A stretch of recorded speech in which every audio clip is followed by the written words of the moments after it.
자, 안녕.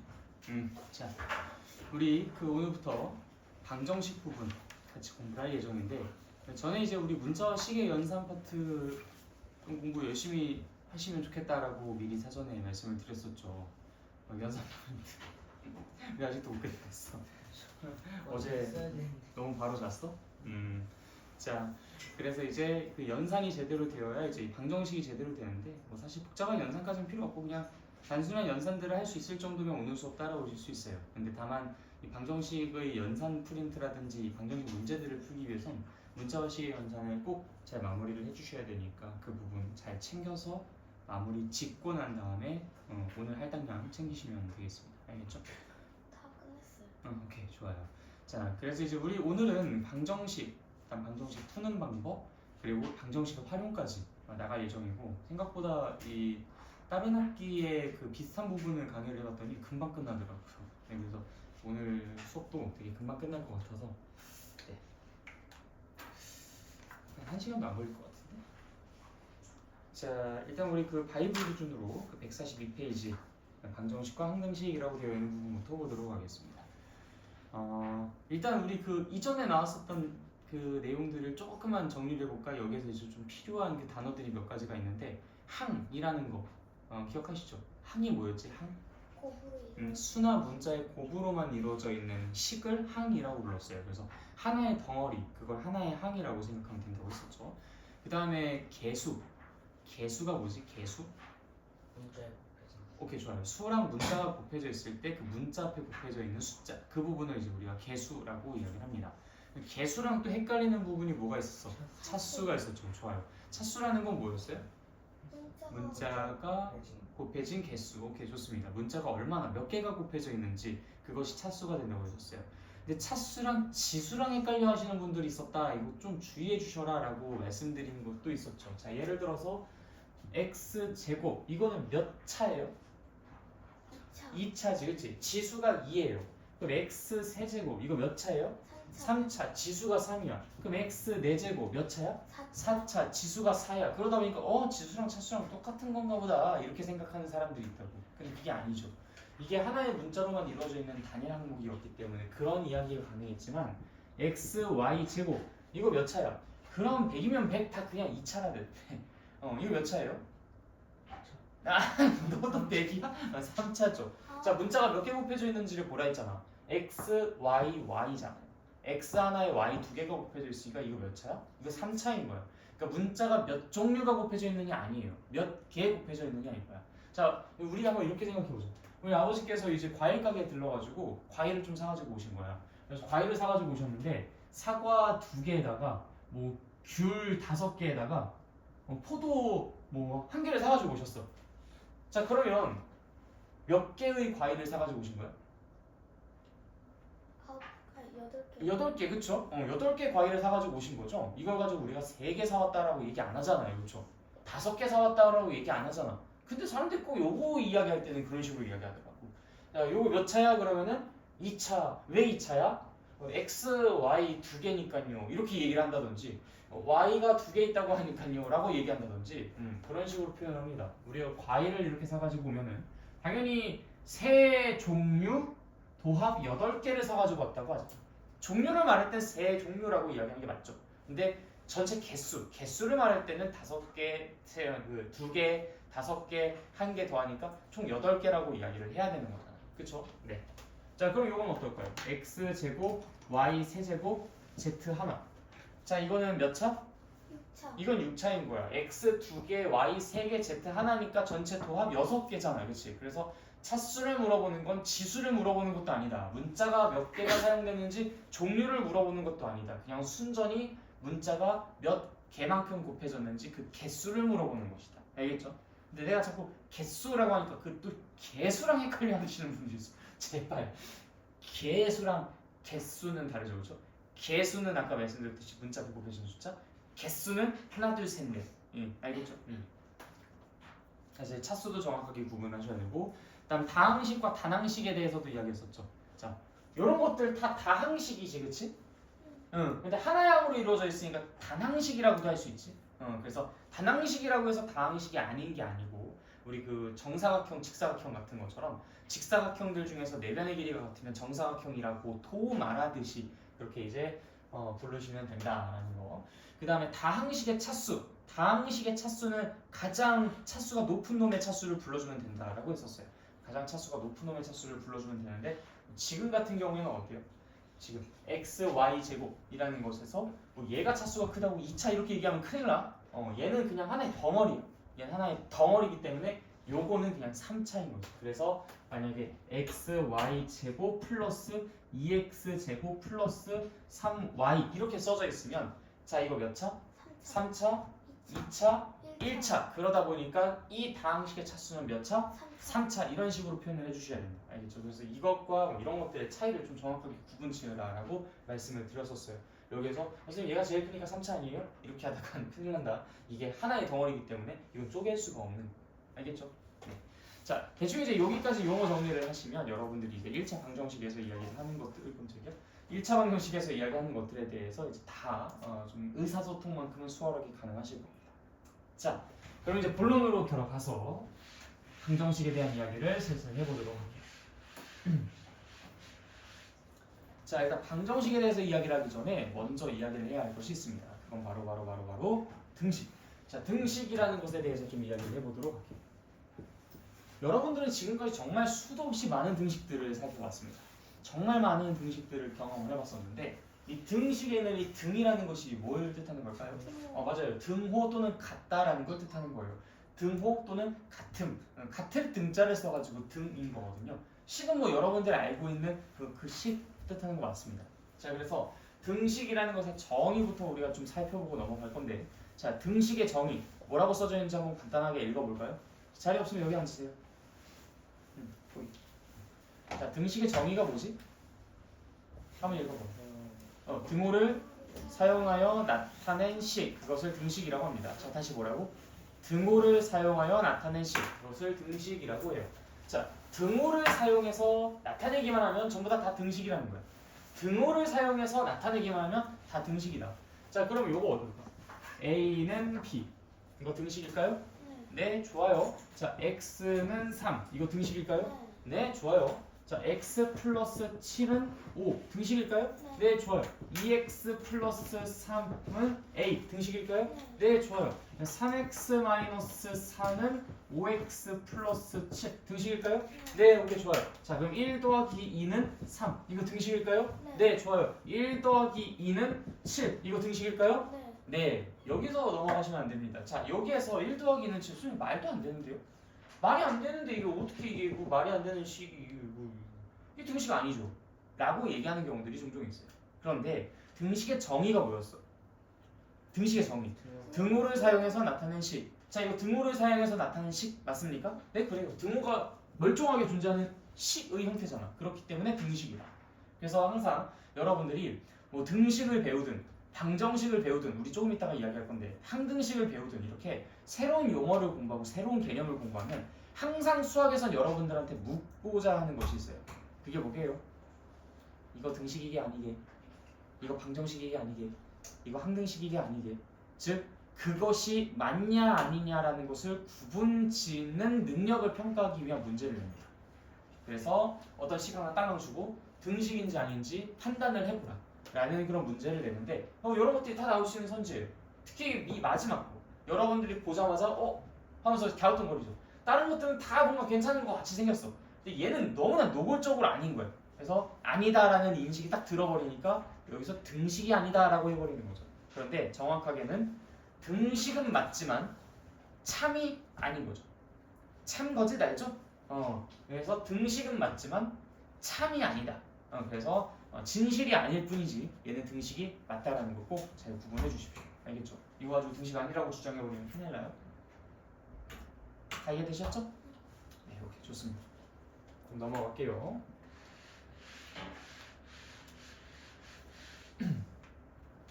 자, 이 등식은요 종류가 두 가지로 나뉘어요. 첫 번째는 항등식이고요. 그다음 두 번째는 우리 지금 이 단원의 주인공인 방정식입니다. 자, 항등식이 뭐고 방정식이 무엇인지 한번 각각 이야기해보자. 자, 항등식이라는 것은요, 문자의 값에 관계없이 그냥 언제나 그 등식은 참이라는 게 보장될 수밖에 없는 그런 식을 항등식이라고 합니다. 그럼 대표적으로 어떤 것이 있을까요? 일단 문자가 사용되면 좋겠어요. 아주 그냥 너무 쉬운 거. x 더하기 x는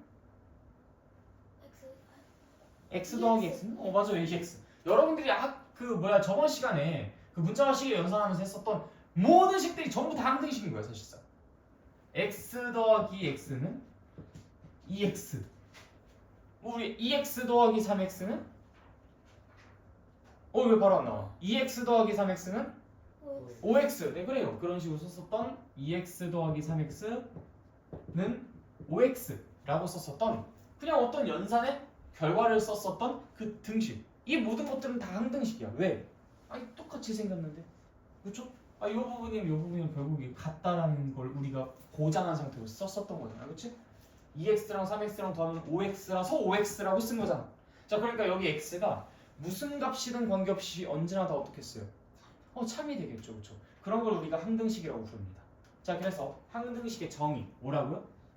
항상 등호가 성립하는 식. 이름 그대로 문자의 값에 관계없이 항상 등호가 성립하는 식. 항상 같음을 나타내는 식. 그것이 항등식입니다. 문자의 값에 관계없이 항상 참인 등식. 문자의 값에 관계없이 항상 참인 등식. 그것을 우리가 항등식이라고 이야기를 해요. 자, 이게 항등식의 정의예요. 자, 근데 여기서 항등식의 성질 하나만 알려드리고 갈게요. 항등식의 성질. 자, 그러면 항등식은 당연히 문자의 값에 관계없이 언제나 참일 테니까 당연히 이 왼쪽과 오른쪽 변이 어떻게 생겼겠어요? 얘랑 정확하게 언제나 똑같이 생겼겠죠. 언제나 똑같이 생겼을 거예요. 좀 모양새가 다른데요? 아니 2x 더하기 3x가 5x야. 그러니까 얘 자체가 이걸 그냥 몰라도 2x 더하기 3x가 뭐야? 5x잖아. 그러니까 5x 양쪽이 똑같이 생겼다고. 일치하는 상황. 그래서 항등식은 문자의 값에 관계없이 언제나 참이다 보니까 이 왼쪽 편과 오른쪽 편이 정확하게 언제나 항상 똑같이 생겨 있을 수밖에 없어요. 이게 항등식의 성질입니다. 근데 너무 당연한 말 아닙니까? 그쵸? 뭐 이걸 우리가 꼭 무슨 지식으로서 배워야 돼요? 너무 당연하지. 당연히 똑같이 생겼으니까 늘 똑같겠지. 이것을 우리가 항등식의 성질이라고 해요. 그래서 이 항등식의 성질에 대해서 조금 더 깊이 있게 다루는 게 우리 나중에 3년 뒤 고등학교 1학기 때 배우는 그 수학 교과에서 2단원에 해당하는 게 이 항등식과 나머지 정리라는 파트가 있어요. 나중에 여러분 그 앱으로 매스플래크 들어가 보셔가지고 슥슥슥슥 이제 그 공통수학 1이라고 하는 게 고등학교 1학년 때 배우는 거거든. 공통수학 1의 목차를 싹 보시면 이제 두 번째 단원에 항등식이라는 단어 딱 튀어나온 거예요. 그게 바로 이 항등식에 대해서 우리가 깊이 있게 탐구하는 3년 뒤의 일입니다. 물론 여러분들의 그 노력 여하에 따라서 3년 뒤에 보실 수도 있고 1년 뒤에 보실 수도 있고 2년 뒤에 보실 수도 있고 그렇겠지만요. 네. 그래서 우리 이번 단원에서는 항등식에 대해서는 그렇게 좀 깊이 있게 이야기를 하지는 않아요. 메인 컨텐츠는 뭐이기 때문에? 방정식이기 때문에. 자, 항등식이 아까 문자의 값에 관계없이 언제나 참인 걸 항등식이라고 한다 했잖아. 이 방정식은 그게 아닌 것들이에요. 문자의 값에 따라서 참도 될 수 있고 거짓도 될 수 있는 식을 방정식이라고 합니다. 문자의 값에 따라 참도 될 수 있고 거짓도 될 수 있는 것을 방정식이라고 해요. 그러니까 얘는 언제나 뭐라고? 언제나 참이라고. 얘는 참도 가능하고 거짓도 가능해요. 그럼 여기서 이런 질문하는 경우가 있어요. 선생님 근데요 언제나 거짓인 거는요 뭐라고 불러요? 그거는 짤데기 없는데 뭐하러 이름을 붙이겠습니까? 그렇죠? 근데 우리가 뭐 오늘 아침에 싼 똥에다가 이름 붙이고 왔어요? 이름 붙였어요? 안 붙였잖아. 그치? 쓸데없는 거는 우리 이름 안 붙여요. 그냥 뭐 언제나 거짓인 등식인가 보지. 그쵸? 얘는 이제 언제나 참이니까 그게 의미가 있어서 이제 항등식. 얘는 이제 참도 될 수 있고 거짓도 될 수 있으니까 이제 참이 되도록 하는 그 문자값을 막 찾아볼까 하는 어떤 탐구욕이라도 막 이렇게 불러일으키는데 언제나 거짓인 놈은 우리가 뭐하러 이름을 붙여요? 탐구할 것도 아닌데, 그렇지? 그래서 관심 없는 것에는 이름을 안 붙이기 때문에 걔네들은 이름이 없습니다. 다만 조금 더 넓은 의미로서는 이 방정식이라는 게 항등식도 언제나 거짓이 되는 그 이름 없는 그 녀석도 함께 포함하고 있는 좀 포괄적인 개념이기는 해요. 그래서 방정식이 항등식을 조금 포함할 수도 있고 방정식이 언제나 거짓인 그 아이를 조금 더 포함해서 전체를 어우를 때 지칭되는 그런 단어이기도 합니다. 근데 그건 뭐 별로 그렇게 크게 의식 안 하셔도 돼요. 그러니까 뭐 항등식으로서 방정식이 작용할 때는 얘는 해가 모든 수다. 모든 수가 해다. 그럼 언제나 참이라는 얘기잖아요. 모든 수가 해라는 것은 언제나 참이라는 얘기죠. 그렇죠? 네, 그래서 언제나 참인 그런 방정식이 될 수도 있고요. 언제나 거짓인 방정식일 수도 있어요. 뭐 해가 존재하지 않는다. 뭐 이런 얘기들을 하면서 표현을 할 수 있는데 아직 여러분들 해가 무슨 말인지 모르죠. 어쨌든 방정식이 약간 걸쳐 있어요. 너무 이게 딱 선으로 정확하게 구분되어진 그 딱딱한 개념들은 아니다. 라는 것의 그 뉘앙스만 알고 가시면 되겠습니다. 알겠죠? 네. 했을 때는 이렇게 세 개의 종류가 있다. 다 이해되셨죠? 오케이, 좋아요. 자, 이 방정식이 우리 오늘 메인 컨텐츠라고 했잖아. 방정식에서 하고 싶은 말들이 몇 가지가 있어요. 자, 아까 전에 방정식은 문자의 값에 따라 참도 될 수 있고 거짓도 될 수 있고 이렇게 나뉘어질 수 있다고 했었지. 자, 그러면 당연히 인간으로서 본능적으로 참인 순간에 더 관심이 가요? 거짓인 순간에 더 관심이 가요? 참인. 그렇죠. 뭔가 좀 가십거리니까 좀 거짓인 순간 더 관심이 가려나? 왜 약간 좀 우리 인터넷 뉴스 같은 것만 봐도 막 자극적인 어떤 그 거짓 컨텐츠 뭐 이런 거에 관심을 가는 게 본능이냐에 더 가까운가 모르겠다. 아무튼 이 방정식은 참인 것에 우리가 당연히 관심을 가질 수밖에 없어요. 그럼 당연히 이 방정식이 참이 되도록 하는 문자의 값을 찾는 그 행동들이 주를 이루겠지, 그치? 그래서 방정식을 참이 되게끔 하는 문자의 값이라는 거. 우리 지금 방금 관심 가졌잖아. 우린 지금 그걸 찾겠다라고 했으니까 그 문자의 값에 따라 참거짓이 달라지는데 언제 참이 되는가? 그때 그 문자의 값이 무엇인가? 이걸 우리가 어떻게 이름 붙이냐면 방정식의 해, 방정식의 근이라고 이름 붙입니다. 근데 이름이 두 개예요. 그럼 해랑 근이랑 뭐가 차이가 있어요? 그냥 정확히 똑같다 생각하시면 돼요. 좀 똑같은데 뭐하러 이름을 두 개로 나눠서 그냥 네, 사실 한자가 좀 달라요. 한자가 좀 다른데 완벽하게 똑같은 의미다라고 생각하고서 받아들이시면 됩니다. 해, 근. 그래서 이 해 또는 근이라는 것은 방정식을 참이 되게끔 하는 문제예요. 방정식을 참이 되게 하는 문자의 값. 그것을 우리가 해 또는 근이라고 부릅니다. 알겠죠? 자, 그 다음에 방정식을 푼다라는 말도 있어요. 자, 푼다라는 것은 뭐냐면 그것을 구하는 것. 그 행위를 뜻합니다. 방정식을 푼다라는 것은 방정식을 참이되게 하는 문자의 값을 구하는 것. 그 행위를 뜻한다.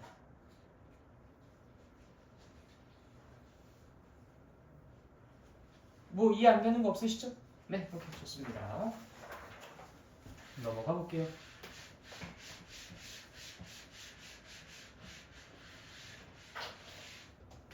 잠깐 물 한 잔만 마셔볼게요.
이제 그 다음 개념으로 넘어갈게요.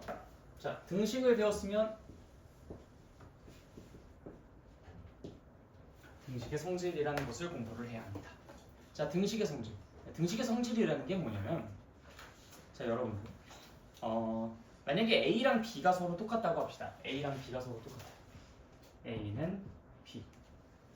자, 이 상태에서 A랑 B 양쪽에다가 똑같이 3개만큼 더 줬어요. 그럼 여전히 똑같을까요? 즉 A 더하기 3이랑 B 더하기 3은 여전히 개수가 같을까? 당연하죠, 그쵸? 아니 뭐 똑같은 만큼씩 줬는데 개수가 다른 게 오히려 더 무서운 거 아니야? 그쵸? 네. 자, 그럼 A에다가 5를 빼고 B에다가 5를 뺀 것도 역시 똑같을까요? 아, 처음에 똑같았으니까 당연히 똑같은 짓을 했으면 여전히 똑같을 수밖에 없겠죠. 그치? 자, 그러면 A에다가 곱하기 2를 하고 B에다가도 똑같이 곱하기 2를 하면 그럼 그때는 어떻게 될까요? 필요한 거 있나요? 알겠어? 어때요? 똑같이 2배를 하면 똑같을까요? 그쵸? 얘네가 기본적으로 똑같았으니까 똑같은 짓을 하면 당연히 개수가 똑같을 수밖에 없겠죠. 자, A에다가 내가 뭐 나누기 3을 하고 B에다가 나누기 3을 했어. 자, 이 나누기 3을 했다는 게 뭐야? 세도막을 냈다 이거지. 세도막을 냈을 때 그 나머지, 그러니까 한 도막, 세도막을 냈을 때 한 도막. 각각 세도막을 내고 세도막을 내고 한 도막씩 가지고 왔어요. 그럼 당연히 그 한 도막씩이 어떻게 했어요? 똑같겠죠. 야, 피자를 샀는데 피자 두 사이즈가 완전히 똑같아. 그럼 요거 세 조각을 짜고 요거 세 조각을 잘랐을 때 한 조각과 한 조각의 크기가 다르면 공포지, 그치? 그죠? 네. 똑같은 짓을 하면 당연히 언제나 그들은 계속 똑같을 수밖에 없어요. 내가 여기다가 더하기 3을 했는데 여기다가 빼기 2를 하지 않는 이상 얘네들은 언제나 똑같을 거다. 똑같은 행동을 했다면 말이죠. 이것을 우리가 등식의 성질이라고 부릅니다. 그래서 어떤 두 수의 크기가 같다면 이걸 우리가 좌변, 왼쪽에 있다고 해서 이걸 우변이라고 해요. 좌, 왼쪽 좌, 좌회전, 우회전 뭐 이런 것들 다 들어보신 적 있죠? 좌변, 우변이라고 하는데 이 두 개의 변을 합쳐서 양변이라고 합니다. 이 양변에다가 같은 행동들을 해주면 그들의 결과는 여전히 같다. 이게 등식의 성질이에요. 이걸 조금 더 풀어서 표현하자면 양변에 같은 수를 더하거나 양변에 같은 수를 빼거나 양변에 같은 수를 곱하거나 양변에 같은 수를 나눠주는데, 자, 수학에서는요 나눌 때 좀 조심해야 된다. 뭐로 나누면 절대 안 된다라는 금기사항이 있어요. 수학에서는. 오케이, 0. 좋아요. 0으로 나눠주는 건 수학에서 절대로 금물이기 때문에 이 양변을 0으로 나눠주는 것만 아니라면 뭘로 나눠주더라도 언제나 얘네들의 크기는 동일하다라는 이야기랍니다. 근데 그게 등식의 성질이에요.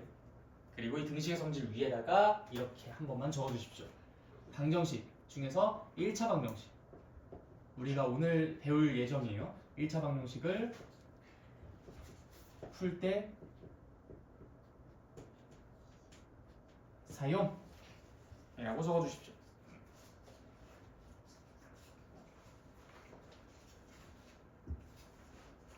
우리가 1차 방정식을 풀 때 유일하게 이 등식의 성질을 이용해서 문제를 해결을 할 겁니다. 오직 이 등식의 성질만을 이용해서 1차 방정식을 풀 거예요. 다 이해되셨죠? 오케이, 좋아. 자, 등식의 성질을 배운 이유는 사실상 저 1차 방정식을 풀기 위해서였습니다. 그래서 등식의 성질 이야기가 끝나자마자 1차 방정식에 대해서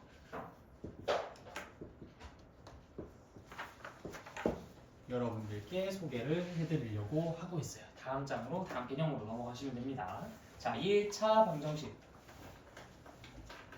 방정식인 방정식인데 1차 방정식이란 소리겠죠? 네, 끊어서 해석하시면 돼요. 1차 방정식. 그럼 왜 1차라는 말이 붙었을까? 자, 우리가 그 저번 시간에 차수라는 개념을 공부하면서 다항식의 차수를 공부하면서 1차식이라는 것에 대한 이야기를 해본 적이 있어요. 1차식.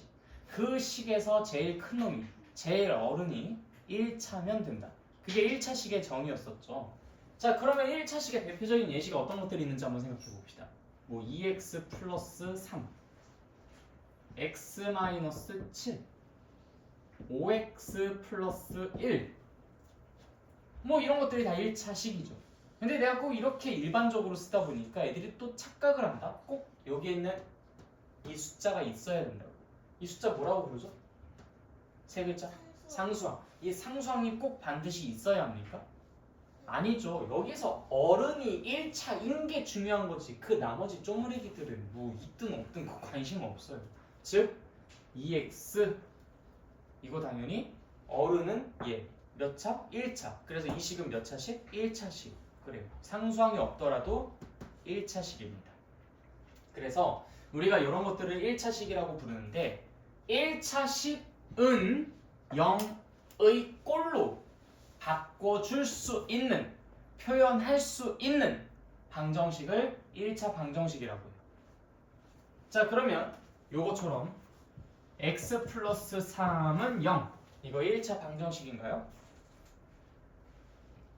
이런 형태로 표현될 수 있으면 1차 방정식입니다. 자, 저거 1차 방정식입니까? 네, 좋아요. 자, 2x 플러스 1은 0. 1차 방정식입니까? 네, 좋아요. 그러니까 1차식은 0의 꼴로 만들 수 있는지만 보면 돼요. 이미 만들어졌으니까 우리 더 할 거 없어요. 그냥 땡큐 하시면 됩니다. 그쵸? 자, 3x-5는 0. 이거 1차 방정식입니까? 네, 이거 적극적으로 의사 표현해 주셔야 돼요. 네, 맞아요. 자, 그러면 x 플러스 1은 2x. 이거 1차 방정식입니까? 아니요. 왜 아닐까요? 그 0으로 그 1차 x에 대한 1차식은 0으로 표현해야 되는데. 자, 여기에서 많은 사람들이 오해를 해요. 자, 보세요. 내가 방금 전에 여기에서 자꾸 어디에 조금 강조를 두면서 이야기를 했냐면 1차식은 0의 꼴로 표현할 수 있는 식이라고 했어요. 표현할 수 있는 거. can이야, can. 할 수 있다. 내가 그렇게 할 수 있으면 되는 거예요. 이미 이 상태로 되어 있는 게 아니라 이 상태로 만들 수 있으면 됩니다. 자, 그러니까 다시 말해서 지금 계속 질문은 어떤 식으로 한 거냐면 1차식은 0의 꼴이야? 라고 질문한 게 아니야. 1차식은 0의 꼴로 만들 수 있어? 라고 질문하는 거예요. 계속 지금 같은 질문을 하고 있었던 거죠. 근데 1차식은 0의 꼴로 이미 만들어져 있잖아. 그래서 땡큐 하고 왔었던 거예요. 근데 지금 여기에서는 어때? 그냥 좀 귀찮아졌을 뿐인 거야. 우린 지금 여기에서 1차식은 0의 꼴은 아니지만 그렇게 될 수 있는지에 대한 가능성만 생각해 보시면 돼요. 그래서 가능하다? 그러면 오케이. 가능하지 않다? 그러면 우리는 그것이 1차 방정식이 아니다라고 주장을 해야 되는 거겠죠. 자, 그런데 이거 1차식은 0의 꼴로 만들 수는 있긴 할까요? 자, 등식의 성질을 이용해서 우리가 1차 방정식을 가지고 논다고 했었죠. 그렇죠? 자, 등식의 성질을 한번 이용해 봅시다. 양변에다가 뭘 해주면 이 오른쪽이 0이 될 수 있을까요? 오케이, 2x를 빼면 됩니다. 자, 그럼 이제 얘가 어떻게 만들어져요? 네, 마이너스 x 플러스 1은 0이 되죠. 이제 이런 것들은 암산으로 후딱후딱 돼야 됩니다. 여기에서 2x 빼는데 세월아 내월아 걸리고 있으면 안 돼요. 자, 마이너스 x 플러스 1은 0이라는 꼴로 만들 수 있어요. 자, 그럼 얘 1차식은 0의 꼴로 됐어요? 안 됐어요? 됐어요? 됐지. 그렇기 때문에 얘는 1차 방정식이다 라고 이야기하는 겁니다. 무슨 말인지 이해됐죠? 네. 자, 그 다음에 3x 플러스 1은 2x 마이너스 5. 자, 이거는 1차 방정식일까요? 아닐까요? 예. 네, 자, 요것도 마찬가지예요. 내가 1차식은 0의 꼴로 만들 수 있는지에 대한 가능성만 체크해보면 돼요. 자, 그럼 이제 여기 양변에다가 뭐 해주고 싶어요? 먼저 뭐 해주고 싶어요? 5를 더해주고 싶어요. 네, 그래 5 먼저 더해줍시다. 그럼 3x 플러스 6은 2x가 되겠죠. 자, 그 다음 양면에 뭐 해주고 싶어요? 2x를 빼고 싶어요. 오케이, 좋아요. 자, 그러니까 이제 어떻게 됩니까? 오케이, x 플러스 6은 0. 네, 조금 더 연습 많이 하셔야 돼요. 알겠죠? 이거 보자마자 하면서 뭔가 망설이면 안 돼. 주저하면 안 돼. 그냥 약간 2 더하기 3은? 야, 왜 주저해 여기서? 자, 그러니까 주저하면 안 돼. 바로바로 나와야 돼. 내가 잠자고 있다가 누군가 쿡 찌르면서 야, 근데 2 곱하기 3이 뭐였지? 했을 때 아, 귀찮아. 6이잖아. 라고 얘기하듯이 이것도 마찬가지야. 2x 더하기 3x는 얼마야? 라고 했는데 이러고 있으면 이미 큰일 난 거야. 무슨 말인지 알겠죠? 왜냐면 우리가 이제 앞으로 이 연산이 기본이 되는 거잖아. 그 초등학교 한 4학년 정도쯤 되는 친구가 그 이제 뭔가 뭐 연산 문제 같은 것들을 풀고 있어요. 그러니까 뭐 어떤 그냥 수학 문제를 풀고 있어요. 그런데 이 친구가 구단을 답을 내는데 한 문제당 10초씩 걸려. 뭐 예를 들어서 6, 7에 얼마야? 그러면 6, 22, 6, 38, 6, 4, 6, 5, 3 6, 1은 6, 22, 6, 38, 6, 4, 24, 6, 5 6, 1은 6, 20 이러고 세워라 내워라 그냥 그 계산 하나 하는데 세워라 내워라 하고 있어. 그럼 그 친구가 어떻게 모 나누기 모라는 나눗셈을 할 수 있겠냐. 이 계산만 세워라 내워라 걸리고 있는데 이거 이렇게 아마 이 한 문제 푸는데 아마 한 5분 걸릴걸? 안 그래요? 그러니까 이런 연산들이 곳곳에 숨어 있고 한 문제를 풀 때 이런 연산들이 수십 번 들어갈 수 있어요. 그러니까 뭐 기본적으로 막 10번, 20번 해가지고 정말 수십 번 들어가면 하나 연산할 때마다 5초씩 걸리면 이미 지금 그거 하는데 뭐 20초씩 걸린다고 하면 100초야 100초. 벌써 2분이 거의 가까워지는 시간이죠. 한 문제를 푸는데 2분이 걸려? 이미 그럼 연산만 하는데도 2분이 걸리면 뭐 말 다 했죠. 아마 그 한 문제 푸는데 10분 걸릴지도 몰라요. 그러니까 연산력이라는 것은 굉장히 중요합니다. 그래서 자 2x를 빼면 했을 때 3x에서 2x 빼니까 당연히 x지. x 3개 두둥실 떠다니고 있는데 2개 없애겠다는 거니까 하나만 남겠지. 이 생각이 머릿속에 짱 들어야 돼요. 그래서 항상 이런 연산들 할 때 머릿속으로 이 3x 플러스 6이라는 것의 이미지를 떠올리고 2x를 지우는 이미지를 재생시키고 하면서 그 연산의 의미를 바탕으로 그 연산의 어떤 뭐랄까 그 결과들을 조금 더 직관적으로 바로바로 낼 수 있도록 연습을 좀 해달라고 당부를 드렸었죠. 자, 어쨌든 그래서 얘는 1차 방정식이 맞다 아니다? 맞다. 오케이 좋아요. 근데 우리가 1차 방정식인지 아닌지 매번 이런 식으로 계산을 해야만 될까요? 자 생각해봐. 얘는 1차 방정식일 수밖에 없었을 거야. 왜 그럴까요? 잘 생각해보세요. 우리 이거 계산하지 않아도 알아요 사실. 이것도 마찬가지야. 계산하지 않아도 얘는 분명히 1차 방정식일 수밖에 없는 운명이야. 분명한 이유가 있어요. 그거 한번 여러분들 고민해봅시다. 시간 조금 드릴게요. 계산 안 해봐도 돼요. 저런 계산을 왜 합니까? 1차 방정식을 판단하는 데 있어서.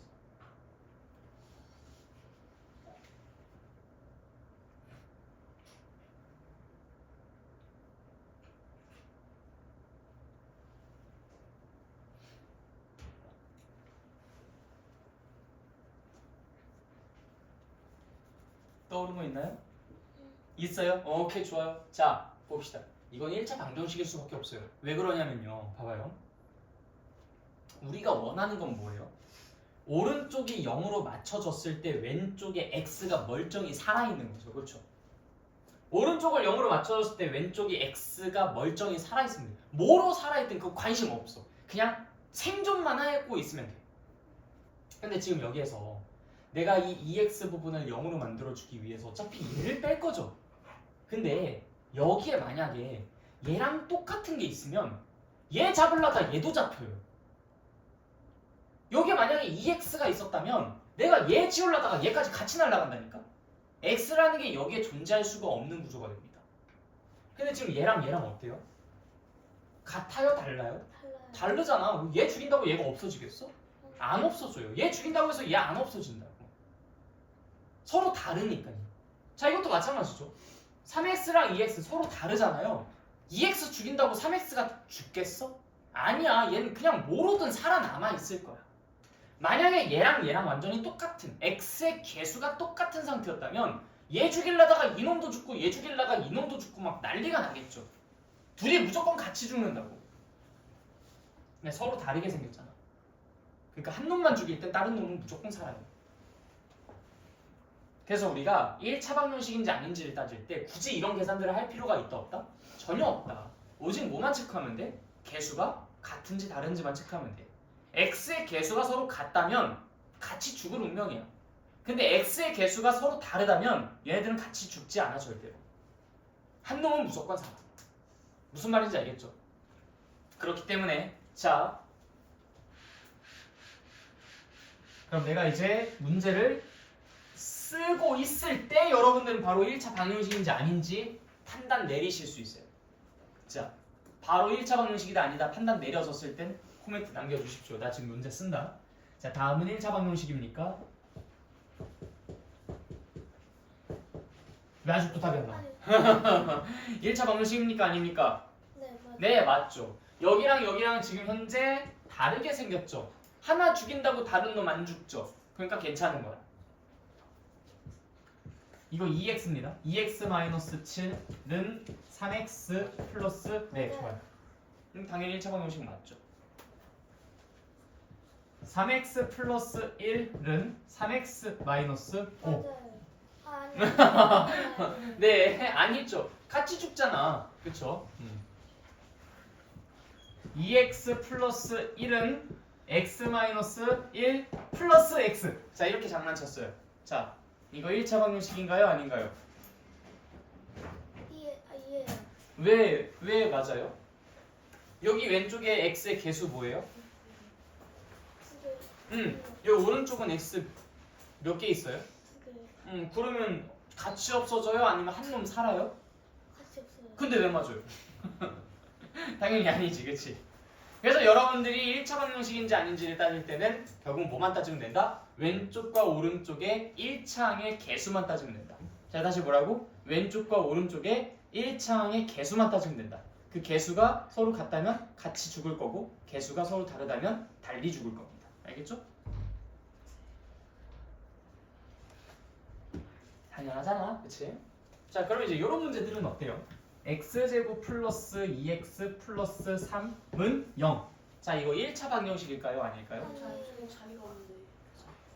아니. 맞아요? 아니에요? 아니죠. 자, 이거 그럼 이름 붙여준다면 뭐라고 이름 붙여줄까요? 그냥 그거 다른 데 붙여주세요. 뭐라고 이름 붙여주세요? 맞아요. 이거 여러분들이 3-1 과정에서 공부합니다. 3-1 과정의 2차 방정식을 공부할 때 이제 이 내용 공부하니까 참고해주세요.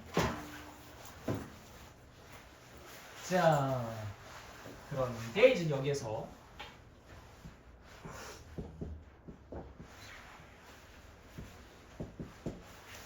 자, 이러면은 이거 1차 방정식일까요? 아닐까요? 이해요. 1차 방정식일까요? 네, 왜 맞을까요? x 제곱이 죽어. 그렇지, 얘네들은 같이 죽을 운명이잖아. 그러니까 내가 이제 걱정을 안 해요. x제곱이 있다는 것 자체가 일단 걱정되어가지고 얘는 1차 방정식이 안 될 수도 있겠는데 라고 했는데 여기 x제곱이 써지자마자 우리는 미소를 짓지. 자, 그래서 이제 얘네들은 삭제가 될 테니까 없어질 테니까 휴. 그 다음에 이제 우리가 여기서 조금 걱정할 것이 혹시 얘도 똑같은 게 나올까봐 걱정했는데 휴, 다행히 다른 놈이 나왔어. 얘는 안 죽을 것 같아. 괜찮은 거죠. 됐어요? 자, 그럼 문제를 살짝 바꿔서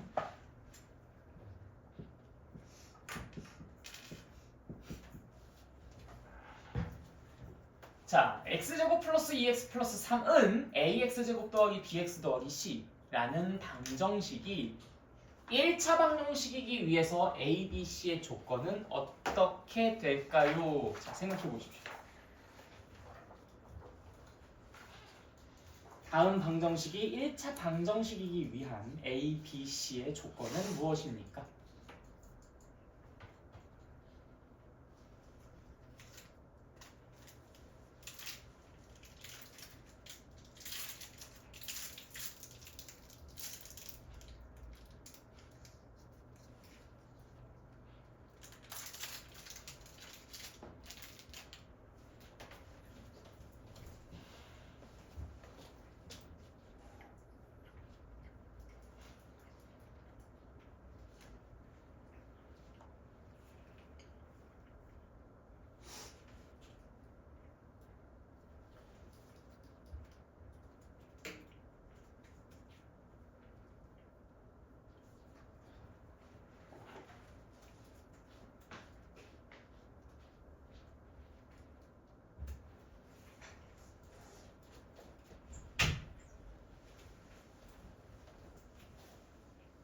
자, 나름 답 찾으셨나요? 네, 그래요. 자, 그러면 한 번씩 돌아가면서 한번 얘기해 봅시다. 자, 누가 2개 말해볼래? 지금 3개가 있어가지고 누가 2개 말할래?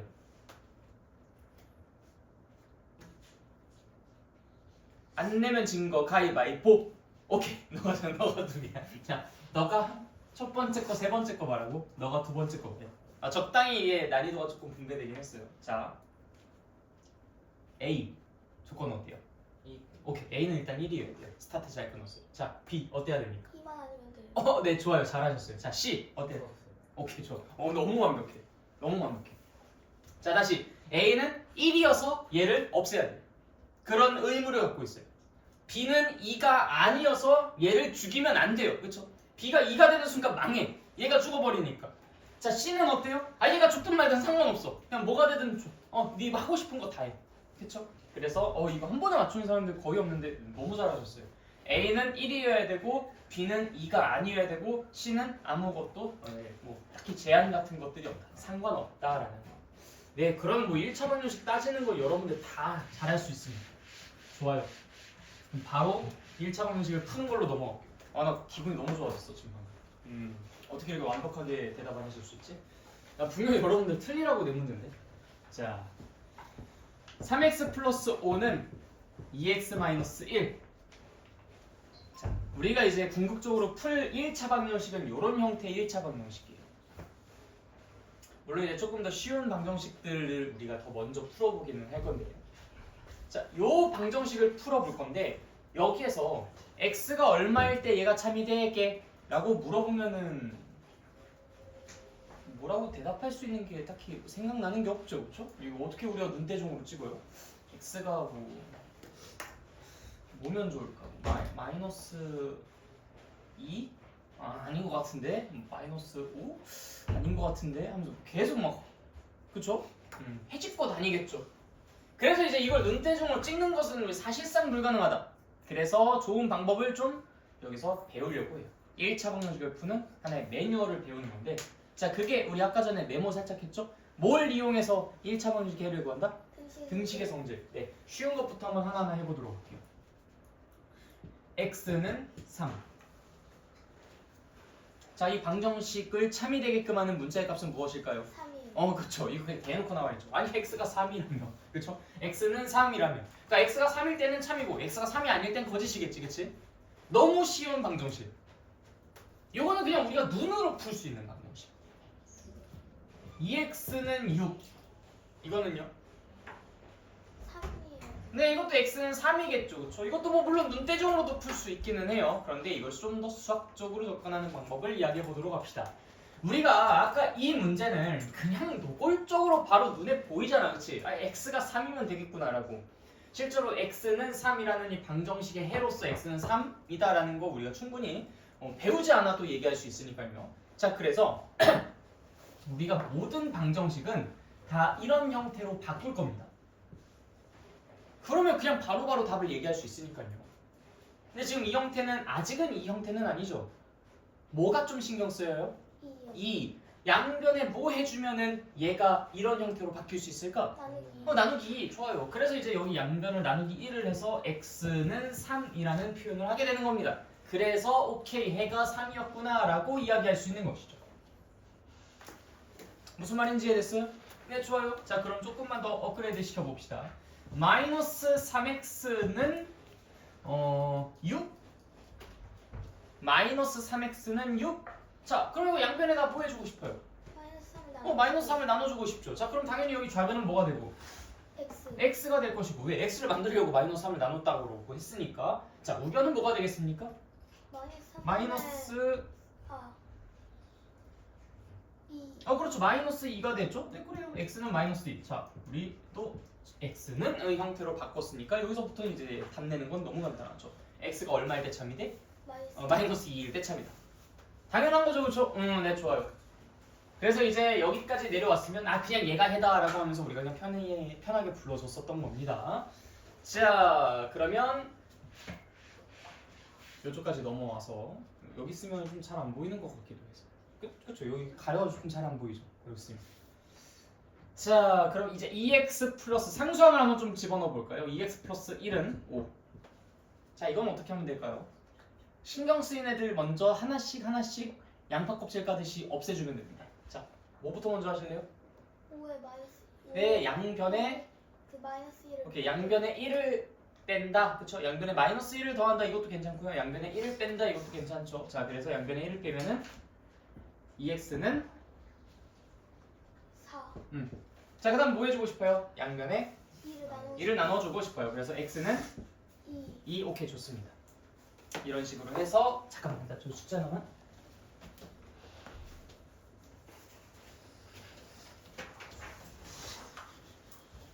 네, 이런 식으로 해서 우리가 방정식을 풀 수가 있어요. 자, 그러면 조금 더 어렵게 꼬아가지고 이런 식으로 문제를 한번 내볼까? 3x 플러스 5는 5x 마이너스 7. 이제 여러분들 이런 문제들도 풀 수 있어요. 자, 양변에 뭐 해주면 되겠어요, 일단? 5를 빼야지. 오케이, 좋아요. 5를 빼고 싶어. 우리는 지금 여기를 다이어트 시켜주고 싶잖아. 여기를 심플하게 만들어주고 싶어. 그래서 양변에 5를 빼준다. 근데 여기서 이런 질문하는 경우가 있어. 그럼 양변에 3을 나눠주는 건 먼저 하는 건 안 되나요? 상관은 없어요. 근데 여기다가 3을 양변에 나눠주게 되면 뭐 얘는 x로 간단하게 나오겠지만 얘는 3분의 5가 되잖아. 얘는 또 3분의 5x가 되는 걸? 얘는 또 하기 싫어지지 않아요? 그렇죠? 아니 3으로 나누는 거 먼저 해도 돼. 하고 싶으면 그렇게 해. 어쨌든 우리의 목표는 그냥 x로 만들어주기만 하면 돼. 우당탕탕탕탕 해서 만들어줘도 되는데 너무 비효율적이잖아. 그래서 우리는 확실하게 효과적으로 접근할 수 있는 그 매뉴얼을 익혀주려고 하는 거야. 그때 생각할 수 있는 게 이 숫자 부분부터 먼저 좀 처리를 하고 그다음에 이 문자도 좀 한 곳으로 몰아놓고 그 다음에 이제 나누기는 맨 마지막에 쓰는 게 더 합리적이지 않을까라는 걸 경험적으로 여러분들이 자연스럽게 알아가 주시면 됩니다. 자, 그래서 양변에 5를 빼준다. 그러면 왼쪽은 어떻게? 3x 불러주세요. 는 5x 5x 빼기 빼기 7 더 바로 5x 빼기 2. 어? 왜요? 아니요. 자, 양변에 5를 빼주겠다면 여기 나왔어. 잠깐만 이거 찝어서 줄게. 자, 내가 양변에 5를 빼주겠다면 그럼 여기다 5 빼주면 뭐가 되는데? 자, 봐봐. 이것도 자, 봐봐요. 너가 이 연산을 아직 의미를 정확하게 잘 모르고 있는 상태인 거야. 지금 마이너스 7을 보자마자 지금 무슨 생각 들어야 돼? 아이고 7개 손해야 이렇게 울고 있어야 되니 아니면 7개 이렇게 웃고 있어야 되니? 울고 있어. 그래요. 그러니까 그 이미지가 일단 머릿속에 기본적으로 있는 상태여야 돼요. 그 상태에서 지금 내가 양변에 뭐 해주겠다고 했어요? 5를 빼주겠다. 그래요. 그럼 여기서 아이고 5를 더 빼줘요 이러고 있겠어요? 아니면 5를 더 빼준다 이러고 있겠어요? 울고 있어. 울고 있겠죠. 그러니까 울고 있는데 또 울고 있는 거잖아. 그러니까 당연히 이게 뭐가 답이 되겠어요? 마이너스 12. 그래야 그게 되는 거야. 그러니까 항상 연산을 할 때는 머릿속으로 이런 재생들이 이루어지고 있어야 돼. 무슨 말인지 알겠죠? 그래서 마이너스 12가 된다. 자, 그 다음에 또 양변에 뭐를 해줘요? 5를 빼줘요. 5만 빼줍니까? 5x 5x를 빼줘요. 자, 그러니까 왼쪽 오른쪽 편 각각 어떻게 되는지 한번 봅시다. 여기 왼쪽 편은 오케이 마이너스 2x는 마이너스 12. 오케이 마이너스 12. 이제 마지막으로 양쪽 편에 또 최종적으로 뭘 해줘요? 마이너스 1 나눠줘요. 오케이. 자, 그러면 이제 여기는 x는 x는 6. 오케이, 좋아. 끝. 이런 식으로 하실 수 있겠어요? 네, 오케이. 이거 잠깐만 다시 한번 복습해보고 계십시오. 1분 드릴게요. 1분.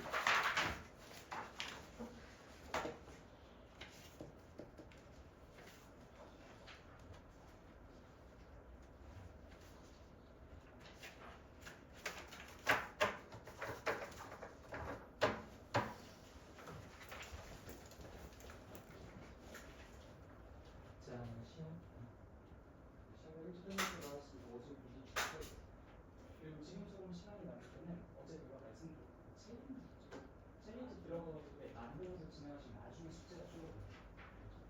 참고로 팁 알아두세요. 많이 남으셨나요?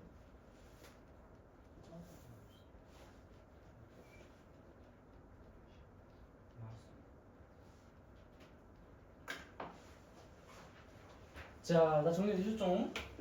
네, 넘어가겠습니다. 이제 여러분들 1차 방정식 푸는 거 다 알아요. 어떤 문제를 내도 다 푸실 수 있는 상태가 되었습니다.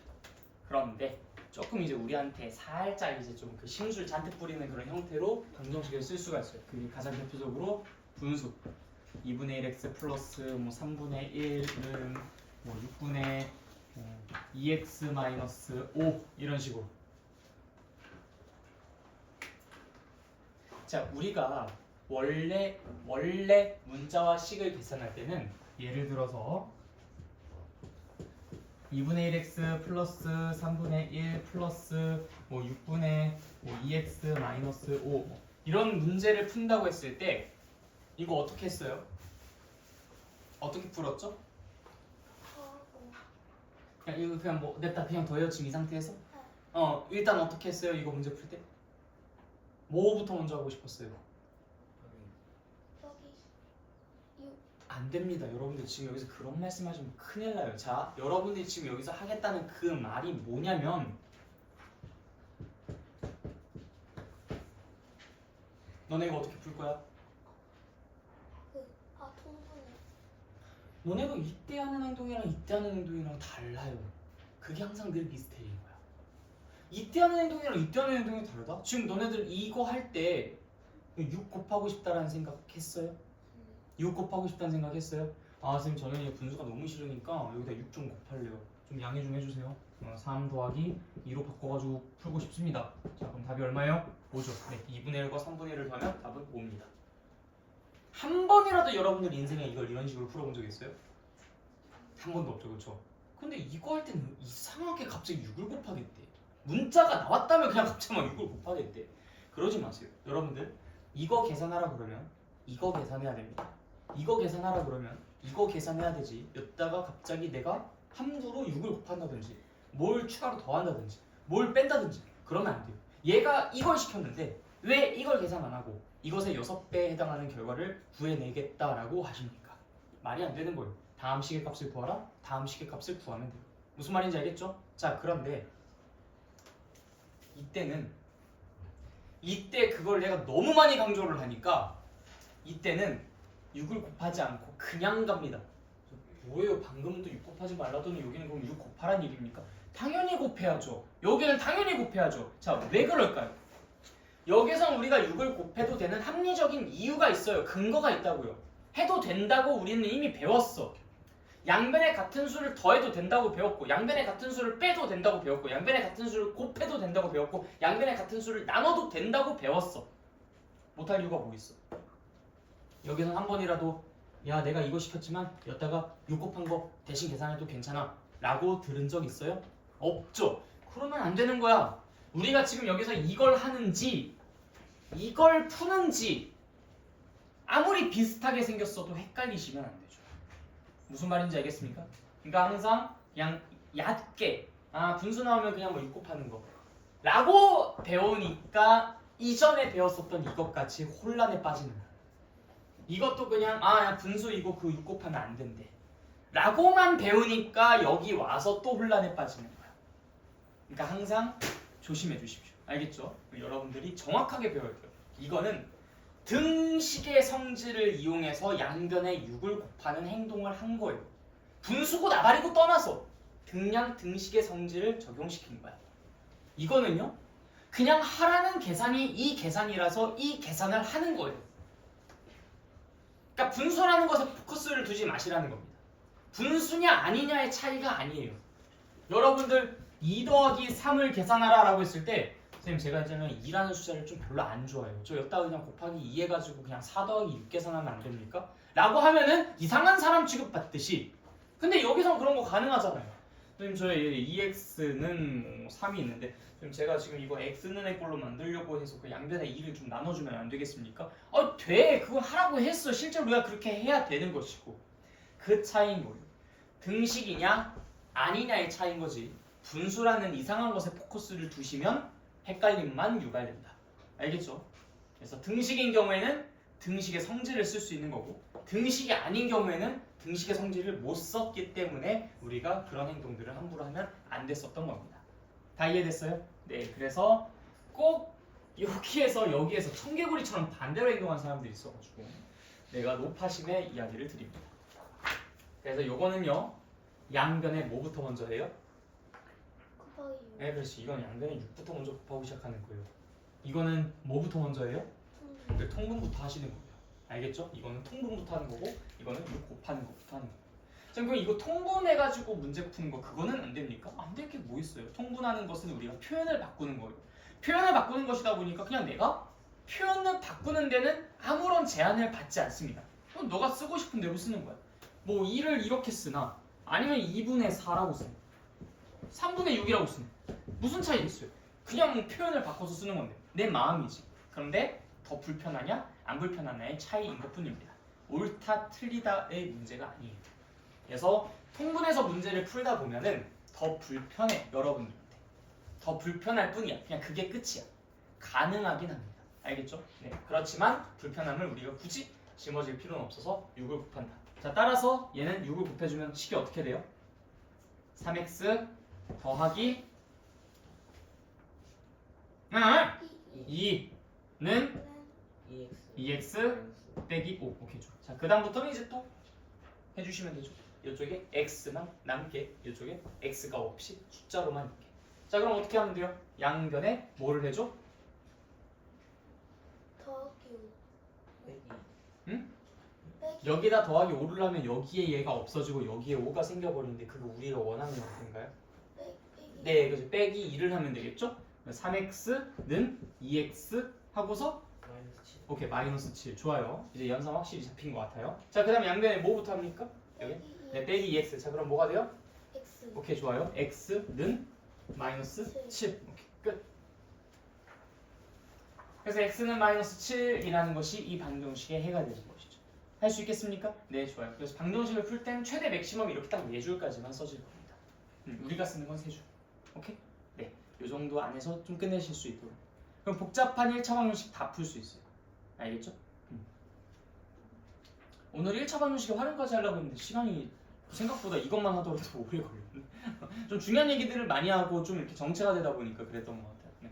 아무튼 오늘은 여기까지 하도록 하고 다음 시간에 1차 방정식의 활용 그리고 그 다음 시간에 우리가 정비례 반비례 그래프까지 전부 다 학습하는 걸로 하도록 하겠습니다.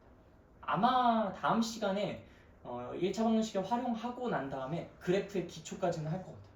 그 마지막 시간에 정비례 반비례 관계를 한꺼번에 몰아서 할 것 같으니까 대충 이제 좀 커리큘럼을 그렇게 조정한다고 알아두십시오. 원래 오늘 1차 방정식 가지고 다음 시간에 1차 방정식 활용이었는데 오늘 좀 욕심내려고 하다가 그냥 원래 커리큘럼이 맞았어. 자, 아무튼 여기까지 질문하실 거는 없으시죠? 네, 그럼 우변에는 더하기 5라는데 이쪽에는 양쪽 각각 2개 다 더하기 아, 너무 좋은 질문이에요. 네, 좋아요, 좋아요. 그런 의문들 충분히 다 가질 수 있어요. 자, 우리가 쉬운 예시를 한번 들어볼게요. 1 더하기 2는 3. 만약에 이제, 그러니까 여러분들이 지금과 같은 의문이 생겼을 때 있잖아. 그러니까 공부를 하다 보면 당연히 의문이 생기거든요. 근데 의문이 생길 때 두 가지 방법이 있어요. 하나, 내가 스스로 그걸 파회하는 방법이 있고요. 두 번째, 그걸 물어보는 방법이 있죠. 그런데 이제 물어보는 방법은 좀 뭔가 아쉬운 부분이 있어. 야, 물어보지 말라는 얘기가 아니야. 이거 절대 오해하지 마세요. 절대 오해하지 마. 그러니까 지금 물어보는 행위에 대해서 내가 잘못했다고 이 얘기는 절대 아니야. 물어보게 되면은 너무 답을 쉽게 들어. 그러면 이게 좀 휘발성 있는 지식이 됩니다. 그냥 들어왔다가 쓱 하고 나가버려요. 어느 순간. 근데 내가 이렇게 쉬운 예시를 들어서 스스로 탐구를 해서 아, 그래서 그런가 보다라고 하면은 이 내가 혼자서 북치고 장구치고 하면서 알아낸 지식이잖아. 굉장히 오래 갑니다. 그리고 내가 그걸 만약에 까먹었다 하더라도 똑같은 짓을 다시 한번 생성할 수가 있죠. 그래서 지금 이 질문 되게 좋은 질문이에요. 그런데 그 질문이 들었을 때 해결하는 첫 번째 그 더 이상적인 방법에 대해서 알려드릴게요. 그러니까 그거를 잘 간직하셨다가 앞으로 질문이 생겼을 때는 일단 그거 먼저 해보고 안 되면 질문해 보시는 게 훨씬 더 여러분들에게 더 생산적이고 더 도움이 되실 겁니다. 자, 그런 질문들이 딱 떠올랐을 때 이거는 지금 하나, 두 번이나 6을 곱한 거고 여기는 한 번 6을 곱한 거니까 좀 문제가 생기지 않을까? 이런 질문이 들었을 때 여러분들이 이렇게 쉬운 예시 하나 들어보면 돼요. 그렇게 하고 난 다음에 양쪽에다가 2를 곱하는 상상을 한번 해본다. 양변에다가 2를 곱해. 자, 그러면 1, 2 내가 만약에 이 한쪽에다가만 2를 곱하고 다른 쪽에다가는 가만히 두고 여기에다가 2를 곱하면 무슨 일이 벌어지는지 봅시다. 두 가지 식이 나오겠죠? 2 더하기 2는 6이라거나 1 더하기 4는 6이라거나 하는 식이 만들어지죠. 자, 일단 말이 되는 식인가요? 안 되는 식인가요? 안 되는 식이죠. 그럼 내가 여기 두 배 했으니까 여기다가는 4배 해줘야 되지 않나? 하고서 2 더하기 4죠? 2 더하기 4 2 더하기 4는 하고 여기 4배 하니까 12. 어때요? 이거 말이 되는 식인가요? 안 되는 식인가요? 안 되는 식이죠. 오케이. 그래서 일단 이쪽 하나에다가 2배를 해준다든지 2배 했다고 여기다가 4배를 해주는 건 일단 말이 안 되는구나라는 걸 먼저 경험적으로 확인을 하십시오. 그리고 난 다음에 내가 여기에다가 2배 하고 여기다 2배를 했을 때 식을 한번 써보는 거야. 2 더하기 4는 6. 이건 돼 안 돼? 돼. 그럼 왜 되지? 하면서 이제 의미 파악에 집중합니다. 자, 1 더하기 2는 3. 머릿속으로 떠올려 보세요. 1개, 2개, 그것이 합쳐져서 3개. 이미지가 그래서 항상 중요한 거야. 1개, 2개, 그래서 3개. 자, 느낌 왔어요? 네. 자, 그리고 나서 2배, 2배를 해보도록 할게요. 자, 그러면 하나, 둘 더 생기죠? 그 다음 요것도 2배가 되니까 이렇게 또 생긴다고. 그리고 나서 요 그림을 확장시켜요. 하나에다가 2개를 더해서 3개가 됐었던 건데 하나의 2배, 2개의 2배를 합치니까 3개의 2배가 나오는 그림이 완성되는구나. 그래서 내가 각각의 항목들을 2배하고 항목들을 2배를 해야만 그들을 합친 것을 2배한 것의 그림이 만들어지는구나. 그래서 내가 2배를 하는 게 합리적으로